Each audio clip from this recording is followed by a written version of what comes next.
Boa noite, caros amigos, irmãos na fé espírita. Estamos aqui mais uma vez na noite de hoje para traçarmos aqui sobre um tema específico, né? Pedimos aqui na noite de hoje as bênçãos do Altíssimo para que possamos ter a iluminação necessária para falarmos sobre esse tema, de certa forma polêmico, né? Com relação ao processo dos espíritos, quando a espiritualidade interfere no julgamento jurídico.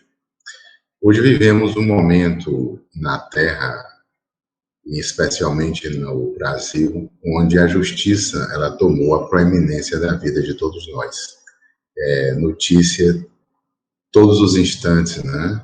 E em razão disso, passou a ser um tema que exige um olhar mais específico.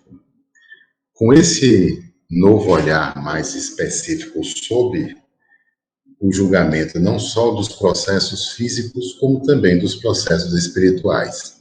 Então, o que nós estamos hoje objetivando é traçar um paralelo entre aquele julgamento do mundo espiritual, se lá realmente existe ou não um tribunal, essa é uma pergunta, e se neste tribunal há alguma influência nos julgamentos no tribunal físico aqui na Terra.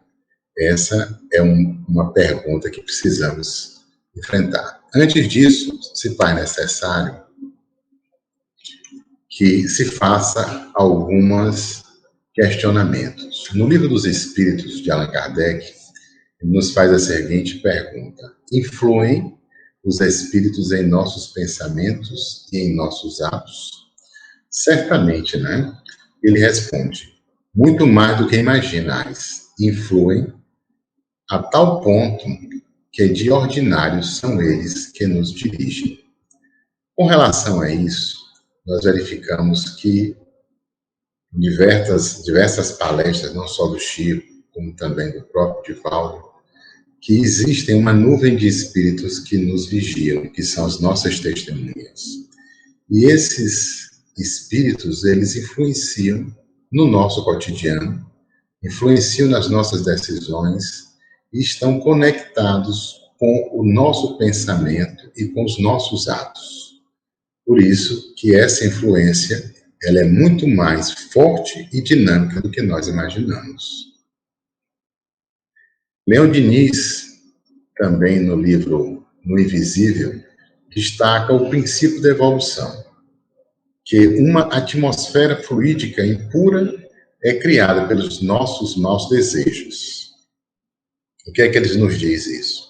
Voltando para justamente o tema anterior da pergunta, que os nossos desejos, a nossa mente impura, o nosso perispírito impuro, nossos pensamentos que não estão de acordo com a conduta moral e a elevação espiritual necessária, esses criam uma atmosfera diversa e captam espíritos que estão afins com esse mesmo propósito. E ele prossegue: e das nobres aspirações atraem-se as salutares irradiações de esferas superiores. Ou seja, da mesma forma que o inferior nos busca, dependendo das nossas atitudes, da nossa caminhada, quando nós nos elevamos espiritualmente, através da nossa mudança espiritual, através dos atos de caridade, através do exercício do bem, isso nos conduz a um outro ambiente e traz a mesma nuvem de testemunhas, agora uma nova roupagem de pessoas voltadas realmente com compromisso junto ao Cristo. Em seguida, eles prosseguem: os sentimentos e os pensamentos se exprimem por vibrações, que se propagam pelo espaço com intensidade diferentes. Ou seja, é como se as pessoas passassem a ter um hálito espiritual. É como se elas não só vibrassem, como cheirassem. Dizem em algumas situações que o Chico Xavier muitas vezes externava um cheiro, um perfume de rosas, né? Como vários outros espíritos elevados que tiveram a missão de missionários na Terra, passaram a exalar, junto aos populares, um cheiro, né, uma vibração que contagiavam a todos. Jesus, quando pregou no Sermão da Montanha, mesmo com um tom de voz ameno, passou a tocar o coração de milhares de pessoas. Então, isso é a vibração que Jesus impunha pela sua própria elevação espiritual. Leon Denis, na mesma obra, ainda diz que as influências do além podem irradiar sobre nós sem que haja comunicação consciente com os seres que o povoam. Não é necessário acreditar na existência do mundo dos espíritos e querer conhecê-lo para lhe experimentar os efeitos. A lei das atrações é inelutável. Então, ele nos revela aqui uma lei de ação e reação e de atração, onde tudo isso é conjugado dependendo de nosso comportamento, somando com tudo que já foi dito até o momento. Depende do homem receber as mais diversas inspirações, desde as sublimes às mais grosseiras. Ou seja, no livro Evolução em Dois Mundos, eles nos colocam justamente os estudos com relação à vibração, em que os espíritos passam a conhecer todos os nós encarnados pela própria vibração, que emite cores, emite realmente cheiros e tudo mais em razão disso. Com base nas premissas anteriores, perguntas: e na justiça, no plano físico, igualmente é comum existir tais influências, inspirando, interferindo ou conduzindo os processos que envolvem encarnados e ou encarnados em um dos lados e desenvolvendo os seus familiares do outro lado. É claro, isso foi respondido lá desde o começo, que a influência espiritual é plena, né? Então, todos aqueles que estão no plano físico tanto emitem influências para o plano espiritual como vice-versa. E essa influência, ela respinga, sim, trazendo para o dia a dia da gente em processos, em demandas judiciais, como em atos, em decisões e tudo mais que nós tomamos. A depender das nossas companhias, essas são situações que nascem com muita tranquilidade. Em seguida, no mesmo sentido, temos o seguinte: para desenvolver o raciocínio, é importante entendermos a importância da justiça no plano espiritual, respondendo, desde já, a questão com relação se existe ou não um tribunal no plano superior e essa justiça do plano espiritual, que é a primeira pergunta, para entendermos que realmente essa justiça divina, qual é o papel dela, qual o contexto que ela se dá. Então, vamos lá. Com relação à obra Em Evolução em Dois Mundos, psicografada por Chico Xavier, o espírito de André Luiz, ele inicia no capítulo 6 questionando: como atua o mecanismo da justiça no plano espiritual? Né? Nessa Evolução em Dois Mundos, ele dedica um capítulo específico sobre a justiça, né, como organização realmente de justiça no plano superior, em que ele trata como são julgados as pessoas que chegam no plano superior e como funciona. Então, vamos lá. Funciona com maior segurança, embora vigente o mecanismo de regeneração na consciência do próprio indivíduo. O que é que ele quer dizer preliminarmente? Que, apesar de todas as estruturas de conhecimento que nós temos aqui, lá é infinitamente superior. Eles têm muito mais segurança no que estão dizendo, porque são pessoas morais. E aqui, infelizmente, na justiça do mundo, na justiça do Brasil, os parâmetros que nós temos de conhecimento são limitados. Então, o julgador, ele não está preocupado só em julgar. Ele está preocupado, muitas vezes, em se livrar de um processo. Ele está, muitas vezes, querendo tão somente excluir aquele indivíduo do meio social porque ele fez algo de natureza criminosa e não há vontade de regenerar. Enquanto que no mundo espiritual, ele tem por premissa recuperar esse espírito, já cumprindo o que Jesus disse, que nenhuma ovelha se perderá em suas mãos.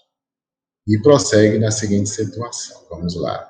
Existem santuários e tribunais em que magistrados dignos e imparciais examinam responsabilidades humanas, sopesando-lhes os méritos e deméritos, ou seja, Na confecção, na construção deste ambiente de julgar, esses tribunais são feitos por magistrados que são pessoas talhadas por um conhecimento não só da matéria em si, do direito, mas essencialmente eles conhecem a vida da pessoa pelo seu comportamento, pela sua caminhada, e são magistrados que possuem consigo toda uma elevação espiritual e moral condizente para que eles possam ter realmente a prudência necessária em julgar, porque julgar a vida do outro é algo realmente necessário de extrema moralidade. Em seguida, no mesmo sentido, né? Como é constituído o seu corpo de julgadores no mundo espiritual? E aí ele nos responde nesse item de número 6. A organização do júri, na maioria dos casos, é constituída de espíritos integrados no conhecimento do direito, com dilatadas noções de culpa e resgate, erro e corrigenda, psicologia humana e ciência social, a fim de que as sentenças ou informações proferidas se atenham à precisa harmonia perante a divina providência, sempre baseada no amor, que ilumina a sabedoria que a sustenta. Ou seja, com relação a isso, é fácil notar que os magistrados que estão à frente disso, eles têm um olhar, um conhecimento que abrange um todo.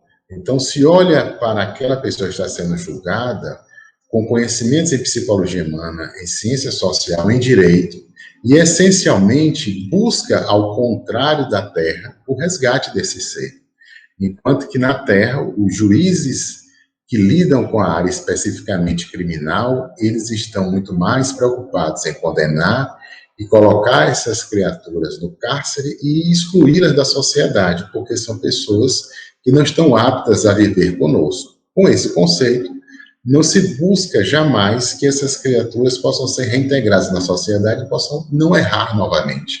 Enquanto que a justiça divina, baseada neste amor superior, ele nos alcança e sempre irá, de toda sorte, colaborar para que nós tenhamos sucesso nas nossas empreitadas quando reencarnados novamente. Esse exemplo ele é muito fácil de ser compreendido nesse livro do Chico Xavier, que é Contos e Apólogos, de Humberto de Campos, onde ele cita um caso prático sobre o julgamento. São 4 situações específicas que eles vão agora narrar uma por uma. Da seguinte forma, são 4 operários solteiros, quase na mesma idade, comparecem para julgamento na espiritualidade, após terem perdido o corpo físico em acidente. Na Terra, os comentários para os 4 foram dentro de um mesmo padrão. Foram excelentes rapazes, né? Ou seja, eles colocam que nós, enquanto aqui temos essa visão restrita, voltando até para a questão anterior, onde os julgadores possuem um olhar de um contexto mais amplo, até porque as informações são muito mais precisas para eles do que para nós. E essas pessoas, esses 4 jovens, eles passam a impressão que são pessoas boníssimas, são pessoas perfeitas dentro de uma sociedade que não consegue enxergar além do que eles demonstram, né? Então ele diz, já na vida espiritual, né, entretanto, se mostravam diferentes entre si, reclamando variados estudos. Cada um ostentava um halo específico de radiações, que é aquela questão lá atrás do Leão Diniz, que fala, como também no livro da Evolução em 2 Mundos, em que cada ser humano, ou cada perispírito, ele reflete a condição que se encontra na Terra, com cores, especificamente, que irradiam. E essas irradiações são percebidas nesse momento pelos julgadores. E vamos a elas. Foram então conduzidos ao juiz, eles analisaram o processo durante alguns dias com muita atenção. Ou seja, não foi um julgamento assodado, não é uma coisa corrida, não é algo que está preocupado em dar apenas uma satisfação, mas é essencialmente conhecer todos os meandros, todas as intimidades do que aconteceram com cada um, porque está se julgando vidas Realmente, essa percepção é muito importante. O magistrado, perante numerosa assembleia de interessados na sentença, obviamente depois que foram analisados, chegar o momento de decretar a sentença, convidou a um a lhe escutarem as determinações, em nome do direito universal. Então, em seguida, eles reunidos, passam a declinar com a narrativa detalhes do que aconteceu. Quanto ao primeiro deles, diz assim: cercado de pontos escuros, a irradiação do perispírito, como se estivesse envolvido numa atmosfera pardacenta, o compassivo julgador disse, bondoso: de tuas notas transparecem os pesados compromissos que assumiste, utilizando os teus recursos de trabalho para fins inconfessáveis. Há viúvas e órfãos chorando no mundo, guardando amargas recordações de tua influência. E porque o interpelado inquirisse quanto ao futuro que eu aguardava, o arbítrio amigo observou sem afetação. Volta à paisagem onde vivestes e recomeça a luta de redenção, reajustando o equilíbrio daqueles que prejudicastes. O que é que eles nos colocam aqui? Que ele violou as leis naturais, e está sendo julgado porque lesou viúvas, deixou órfãos também chorando no mundo porque também os lesou, e ele é levado, no final, é naturalmente obrigado a restituir-lhes a paz e a segurança. Então ele volta, reencarnado, diante desse contexto dessas mesmas pessoas, onde ele os fizera de vítimas, e agora ele passa a deixar de ser algoz e passa na condição de colaborador para que essas pessoas tenham de novo reparado em suas vidas, em outro momento, em outra existência, tudo aquilo que for lesado por ele. Então, ele está sendo, na verdade, pagando com a causa, com a ação, com a lei de causa e efeito. Vamos para o segundo caso. Aproximou-se o segundo, que se movimentava sob radiações cinzentas, ouviu as seguintes considerações. Revelam os apontamentos a teu respeito que lesastes a fábrica em que trabalhavas. Detivestes vencimentos e vantagens que não correspondiam ao esforço que despendeste. E o juiz, percebendo as anotações mentais, acrescentou: torna ao teu antigo núcleo de serviço e auxilia os teus companheiros e as máquinas que explorastes em mau sentido. É indispensável resgates os débitos de alguns milhares de horas junto deles em atividade essencial. Ou seja, é interessante que até as máquinas, os quais ele lesou, em que ele também roubou as horas de trabalho dos amigos, em que ele usou essas pessoas indevidamente, tudo isso está sendo cobrado dele agora. Toda a vantagem que ele entendeu que ele merecia sem ter se esforçado, ele não mais tem direito a usufruí-las da forma que ele entendia, porque agora ele volta nessa condição de trabalhar mais, de dar mais assistência, junto àqueles que ele lesou de uma forma que a gente muitas vezes não percebe, ao receber algumas vantagens por um motivo ou outro, sem entender que essas vantagens onde o nosso suor não tenha contribuído para tal, elas nos serão cobradas em algum momento. Para mim, esse é um dos pontos mais cruciais desses julgamentos, os quais a gente não percebe que muitas vezes algumas facilidades nos trarão determinadas cobranças amanhã. Vamos ao terceiro. A terceira que se aproximou, a destoar dos precedentes pelo aspecto em que se apresentava, disse o juiz generoso. As informações de tua romagem no planeta terrestre explicam que demonstrastes louvável correção no proceder. Não te valestes das tuas possibilidades de serviço, ao contrário do anterior, para prejudicar os semelhantes, não traístes as próprias obrigações, e somente recebeu do mundo aquilo que te era realmente devido. A tua consciência está quite com a lei. Podes escolher o teu novo tipo de experiência, mas ainda na Terra, onde precisas continuar no curso da própria sublimação. Ou seja, ele, ao contrário de Bezerra de Menezes, que foi convidado para habitar qualquer mundo, ele, na verdade, como todos nós outros, estamos aqui ainda, né, nesse planeta de provas e expiações, ainda por enquanto, mas ainda que tenhamos cumprido o nosso papel, estamos ainda distritos porque fizemos, pelo que se entende, o que era obrigação se fazer, né? Então, a experiência dele, ele ganha como prêmio apenas que ele pode escolher uma experiência nova, mas ainda neste planeta. Vamos ao último.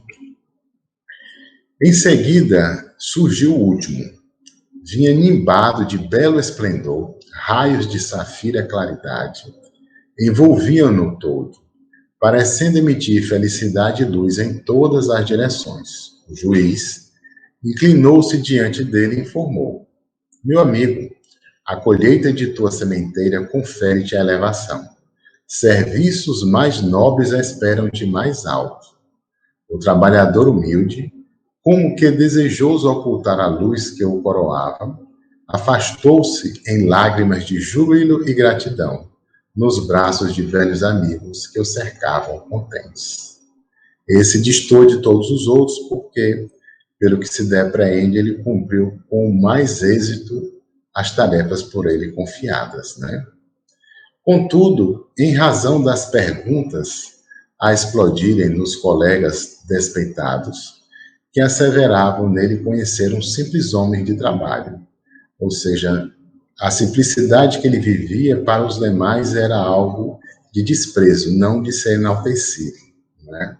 Vivemos hoje um momento em que os heróis são outros e não os que trabalham, né?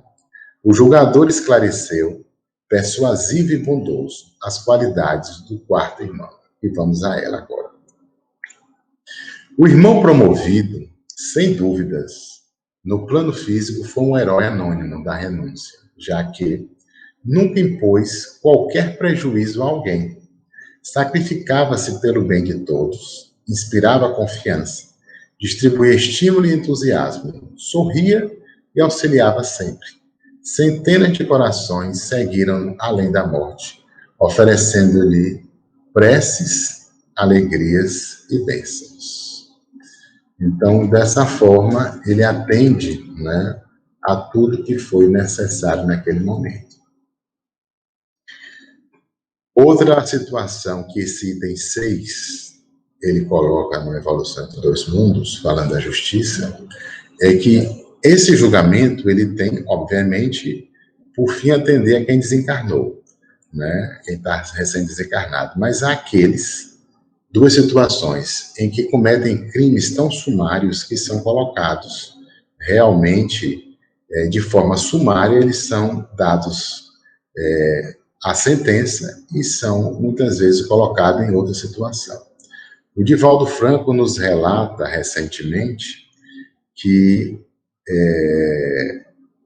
Gandhi, no seu desencarne, fora recebido no mundo espiritual com muita festa e participou do julgamento sumário de Hitler, que foi colocado em um planeta determinado no universo para servir como prisão, porque ele não aguentaria, como espírito, todo o ódio que ele conseguiu colher nos corações daquelas pessoas. E Gandhi se coloca, né, à disposição para que seja o mentor espiritual dele e orar por ele até quando for possível a sua reencarnação entre nós. Há outros também, que são também lamentáveis situações, que são os espíritos que, muitos em missão, são arrastados por paixões e caprichos sem se darem conta e quedam-se com relação à tarefa por eles assumida outrora, quando fora feitos os compromissos necessários para o momento da reencarnação. Há vários livros da nossa biblioteca espírita que nos relata situações dessa natureza, de espíritos que vêm em missão e que não conseguem lograr êxito.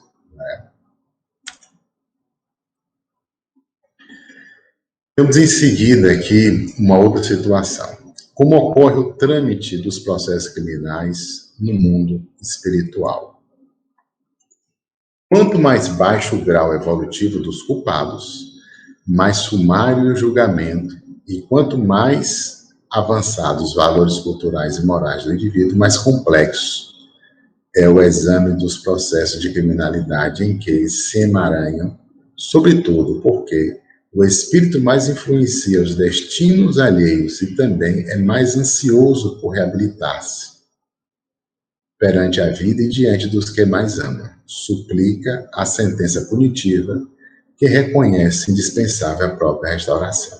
Havia dado aqui momentos antes o exemplo do julgamento sumário, que será dado sempre àqueles que têm uma vida, infelizmente, de erros e de situações que comprometeram vidas de larga escala. Outros, que têm uma condução moral muito mais propícia, mais elevada, requerem, ainda que caiam, né, que sejam penalizados, eles precisam ser justamente analisados, como já fora dito anteriormente, com o olhar e com a bagagem de conhecimento moral e espiritual dos julgadores a que se colocam à disposição no serviço maior.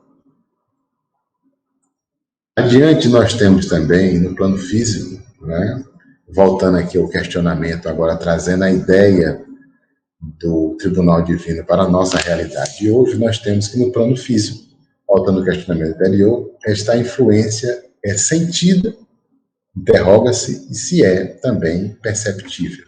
Né? Nós temos aqui que o julgamento espiritual ele segue uma sequência lógica, que seria a lei de causa e efeito. Né? Então, tudo que for julgado, ele coloca dentro desse parâmetro. Contudo, o resgate do amor, ele é o ponto, vamos assim dizer, fora da curva. É com o amor divino que se pontua quais serão as próximas obrigações. Porque se fosse usar a lei do talhão, dente por dente, olho por olho, nós não conseguiríamos estar na condição de hoje, porque realmente o nosso passado, de todos nós, realmente não foram louváveis, né? Todos nós sabemos que estamos tendo aqui uma chance realmente de estarmos em condições de sobrevivência para estarmos diante desse julgamento amanhã o quanto melhor possível. Julgamentos na Terra influencia de acordo com as vibrações e radiações que emanem dos envolvidos. Já foi feito essa análise anteriormente de que isso é plenamente possível, essas vibrações, essas radiações nos julgamentos. Né? Então, nós temos aqui, que foi citado, esses casos que acontecem no dia a dia como profissional da área do direito. E aí nós queríamos aqui relatar algumas situações que de fato aconteceram, né? Em que nós temos um caso típico aqui, que foi o caso dos delegados de polícia do estado do Piauí, no ano de 99, 2000, nós somos advogados, juntamente com outra pessoa mais idosa, que era meu tio, que me conduzia à época, e ele entendeu que havia um direito desses delegados que ganhavam, à época, salários míseros, e que teriam direito a ficarem em pé de igualdade de vencimentos com os promotores de justiça, com os juízes, com os defensores públicos, né? E isso era um sonho para eles, não era uma realidade. E eles ganhavam 1/10 do salário dessas outras categorias. Foi feito um movimento no Tribunal de Justiça, foram dadas as entradas nas ações pertinentes, e já tinham outros advogados anteriormente tentado a mesma ação, com outro olhar, com outro viés, né? E, nesse sentido, nós tínhamos a percepção de que não conseguiríamos lograr êxito, mas mudamos a tese um pouco e passamos a tentar convencer o tribunal por outro olhar, o olhar da igualdade, o olhar de que são carreiras que têm a mesma similitude de responsabilidades. O que é que acontece onde a gente entende que a influência dos espíritos vieram a acontecer? Um dos grandes julgadores que faziam parte desse colegiado era um dos defensores contra essa igualdade. Se baseava muito em alguns quesitos constitucionais em que ele entendia que era impossível acontecer isso. Contudo, por surpresa nossa, no dia anterior ao julgamento, ao qual nós já estávamos entendendo que não iríamos lograr êxito, e houve um assalto na casa desse julgador e ele se utilizou rapidamente da polícia. A polícia cumpriu seu papel, os delegados fizeram presente e no dia seguinte ele passou a entender a importância dessa categoria. Até então não tinha sido visto, havia um preconceito com relação àquelas pessoas. E nós entendemos que foi influência realmente espiritual, que hoje os delegados de polícia do estado do Piauí ganham salários condizentes com a realidade deles. Esse foi um dos casos que nós vivemos realmente a mão da espiritualidade com relação a isso. O outro, nós vimos até que isso é mais comum, há um caso específico, mas há vários casos, não só no nosso escritório, como de outros colegas que se penitenciam, que existe isso com muita frequência, que existem clientes em que tudo dá muito certo, tudo corre muito rápido, e outros, ainda que tenham um bom direito, nada acontece da forma que é para acontecer. Ainda que tenham em seu favor um bom direito, ainda que tenham em seu favor a possibilidade da justiça ser feita, mesmo assim, é como se todo o ambiente não favorecesse, é como se a caminhada daquele demandante, daquela pessoa a qual nós somos advogados, esta pessoa não fosse merecedora da assistência espiritual precisa para aquilo.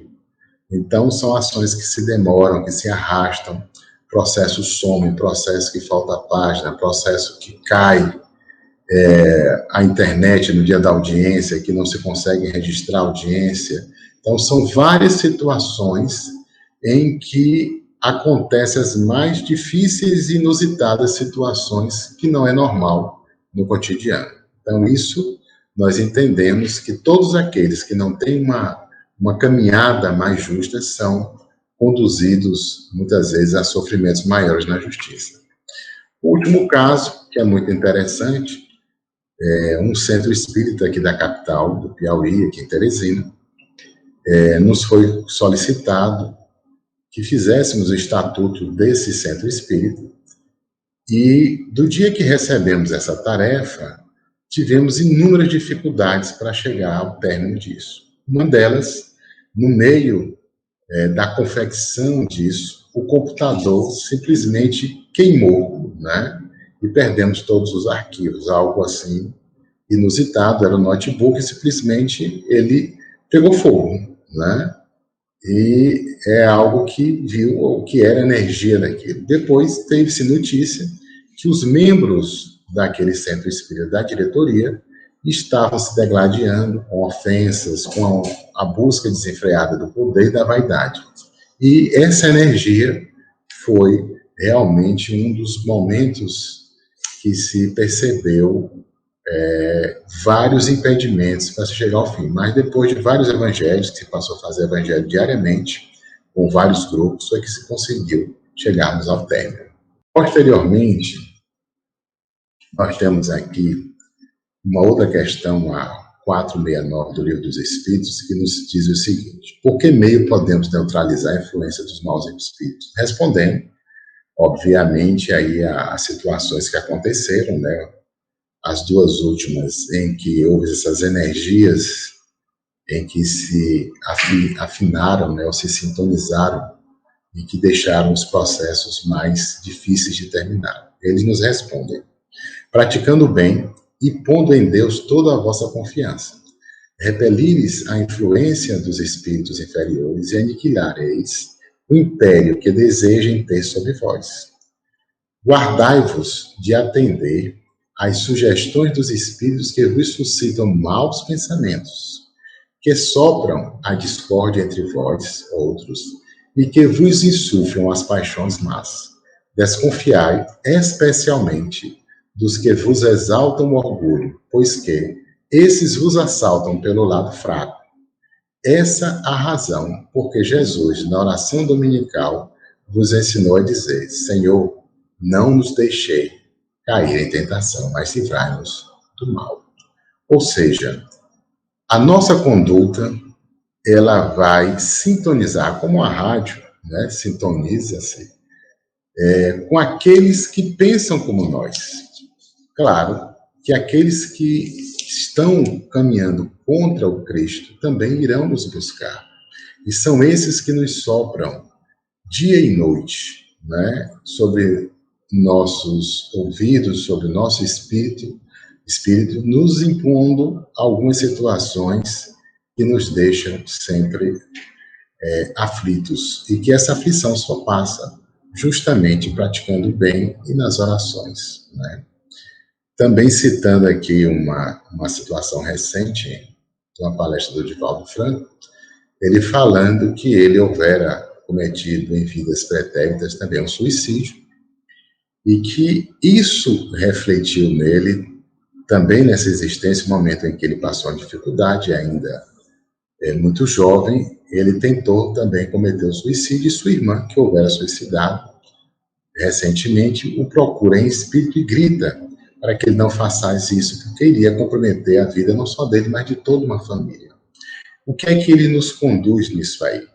Que a sua caminhada já estava de mãos dadas com Cristo, ele foi ajudado naquele momento, mas os maus espíritos que o perseguiam não deixaram de trabalhar em função disso. Então, todos nós vivemos esse momento desafiador. Vamos agora aqui para um outro momento, que são os casos reais de interferências mediúnicas no Brasil. Ou seja, vários são os episódios que trouxeram para a justiça a psicografia. Nós temos o mais antigo, na data de 1944, que virou até um livro, que foi a Psicografia ante os Tribunais, que é o livro que trata a história de Humberto de Campos. E nesse livro, onde o Chico, e depois Humberto de Campos vira irmão X, o Chico é processado através da Sociedade Espírita Brasileira, em que ele consegue lograr êxito na justiça, né? Onde foi entendido pela primeira vez que a psicografia ela poderia ser de uma pessoa que realmente morreu, mas que estava sendo compilado pelo Chico. Foi um dos marcos em que trata na justiça sobre psicografia, né? Isso aí daria um tema muito mais profundo, é um livro muito denso, tem aí as nuances e precisaríamos assim mergulhar com mais profundidade. Mas o que nos interessa fazer esse paradoxo, esse paralelo entre o tribunal espiritual, o tribunal divino, e hoje o nosso tribunal do dia a dia, o tribunal da justiça, o tribunal físico. Nós temos um caso específico que começou na data de 1976, no estado de Goiás, onde o médium Chico Xavier, ele, perante um tribunal, né, o juiz de direito da época, o doutor Orimar Pontes, ele teve 2 casos em que ele foi o juiz e que ele conseguiu, né, atender o que houvera sido escrito na psicografia. Então, qual foi o primeiro? Do espírito de Henrique Emanuel Gregório.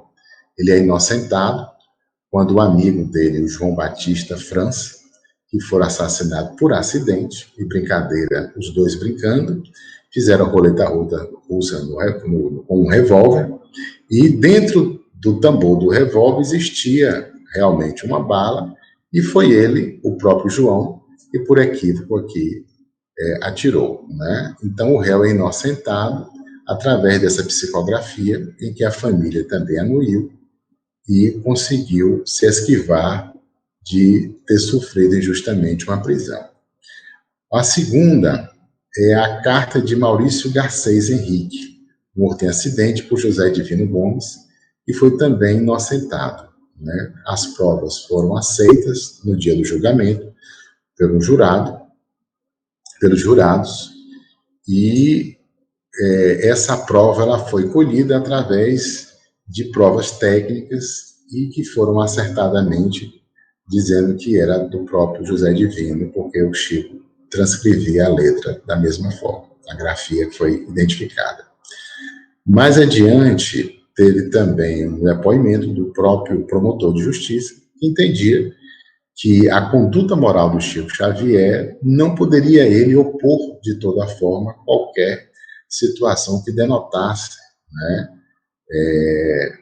em prejuízo das partes, porque a caminhada do Chico por si só dava a ele respaldo suficiente para que ele acreditasse no que estava ali. Então a moral, mais uma vez, ela coroou a verdade. Em seguida, nós temos aqui no Brasil, que é realmente um Estado laico, né? Não temos religiões definidas, né? Para que essas religiões fossem todas voltadas para uma única. E ele fala sobre as cartas psicografadas que poderão ser usadas como uma das provas, onde o júri, já nos casos anteriores, como em outros casos, são colocadas à disposição, são lidas perante os jurados, e esses jurados, eles entendem, naquele momento, que a carta psicografada traz detalhes tão importantes que conduzem à certeza de inocentar o acusado. Então, o júri, ele é mais usado nos casos em que são ações criminais, né? Ele fala aqui também que o júri apenas inocenta ou condena, né, sem fundamentar. Então, na verdade, o juízo de valor, se ocorreu ou não, ele é muito mais baseado pelos fatos trazidos, né, e não se existiu a materialidade daqueles fatos. Outros casos que nos traz aqui de interferência é no caso no ano de 1980, pelo médico Chico Xavier, em Campo Grande. Fica provada a inocência de José Francisco Marcondes Maria pela morte da mulher, Cleide Maria, à época era ex-miss Campo Grande. Após primeira absolvição por conta da carta, o recurso não chegou a condená-lo pela prescrição da pena.